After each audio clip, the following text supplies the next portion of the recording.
सो मेरा ये क्वेश्चन है आपसे कि रूरल एरियाज़ में जो लड़कियां होती है, जो विमेन है वहाँ सोसाइटी की, तो वहाँ पे उनकी शादियाँ पहले करा दी जाती है। उनकी सुनते नहीं है घर वाले, उनकी शादियाँ पहले करा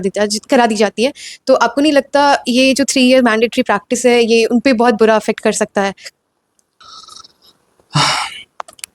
लगता तो है कि करेगा, क्योंकि you see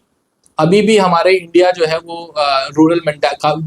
80% of the India still in living in to rural areas. और वहाँ की मेंटालिटी ये है कि भाई लड़की पढ़ी और जैसी पढ़ी उसको शादी कर दी जाए। तो लॉ वैसे भी 5 years ऑफ लॉ करने में टाइम लगता है। देखिए आप 18 साल में आप 12th अगर आपने करी और 5 year उससे जोड़ा जाए तो 23 साल में जो आपकी लॉ कंप्लीट होती है, 23 साल के बाद और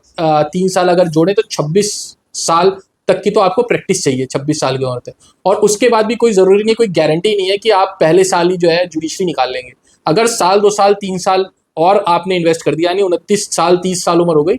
तो yes there is a huge large amount of possibility कि जो रूरल एरियाज से जो लड़कियां आ रही हैं, जो जुडिशियल एस्पिरेंट्स आ रही हैं, और ये बहुत देखा गया है कि रूरल एरिया से कई जजेस बनती हैं,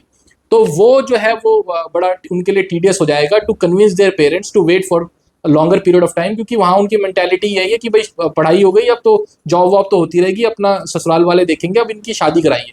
तो that could be one of the aspect which the legislature had to look